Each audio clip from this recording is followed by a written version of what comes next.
Assalamualaikum warahmatullahi wabarakatuh. Izin memperkenalkan diri, nama saya Dera Novita dari kelompok 2, kelas 11 IPS 2. Izin memperkenalkan diri, nama saya Agustina Widiawati. Izin memperkenalkan diri, nama saya Wulandari. Izin memperkenalkan diri, nama saya Maisarah. Izin memperkenalkan diri, nama saya Miftarini Carolina. Izin memperkenalkan diri, nama saya Ega Wayu Saputra. Memperkenalkan diri, nama saya Sultan Hidayatullah. Memperkenalkan diri, nama saya Ferdinand. Izin memperkenalkan diri, nama saya Nur Lailatul Hikmah. Reformasi gereja adalah sebuah upaya perbaikan dan kembali pada ajaran gereja yang lurus. Gerakan reformasi berupa sikap kritis terhadap penyimpangan-penyimpangan yang dilakukan oleh pihak gereja Katolik pada waktu itu. Latar belakang reformasi gereja. 1. Banyaknya penyimpangan agama di antaranya yaitu dilakukannya penyogokan oleh pemuka agama kepada petinggi gereja agar mereka memperoleh kedudukan sosial keagamaan. 2. Paus sebagai bapak suci berperilaku amoral yang menyangkut hubungannya dengan wanita. 3. Penjualan surat-surat pengampunan dosa indulgensis. Penyimpangan terhadap acara sakramen suci atau ritus, pemujaan terhadap benda-benda keramat atau tokoh-tokoh suci yang nantinya akan menimbulkan yang tidak masuk akal. 2. Korupsi atas nama negara. 3. Pajak-pajak yang memberatkan karena ambisi kekuasaan kaum bangsawan lokal. 4. Kebangkitan nasionalisme di Eropa. 5. Perkembangan kapitalisme dan krisis-krisis ekonomi di kawasan Imperium Roma. B.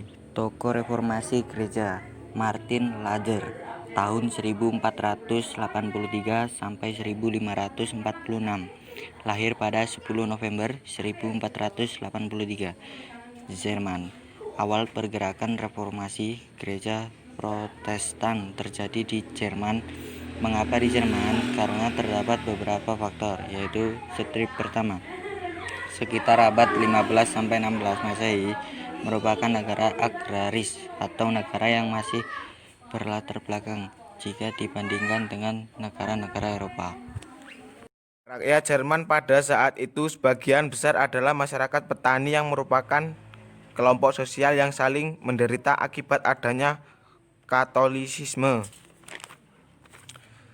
Luther juga menolak tradisi keagamaan yang sudah berlangsung ratusan tahun lamanya, yakni hak istimewa pastor dalam membaca atau menafsirkan Alkitab.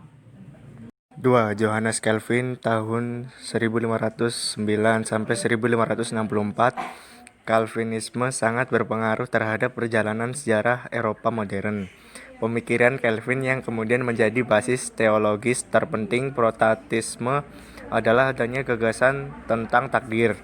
Menurut Calvin, takdir manusia telah ditentukan oleh Tuhan. Selamat maupun celaka memang telah ditulis nasibnya demikian. Proses terjadinya reformasi gereja.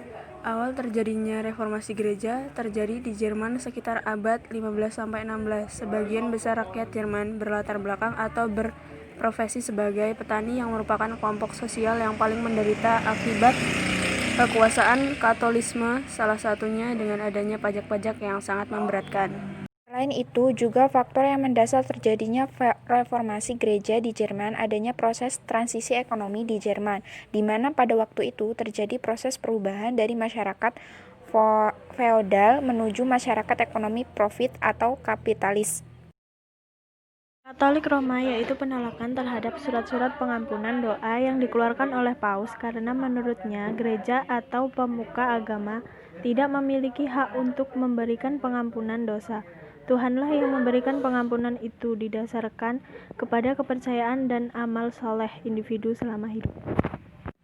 Dampak dari reformasi gereja. A. Lahirnya Protestanisme. B.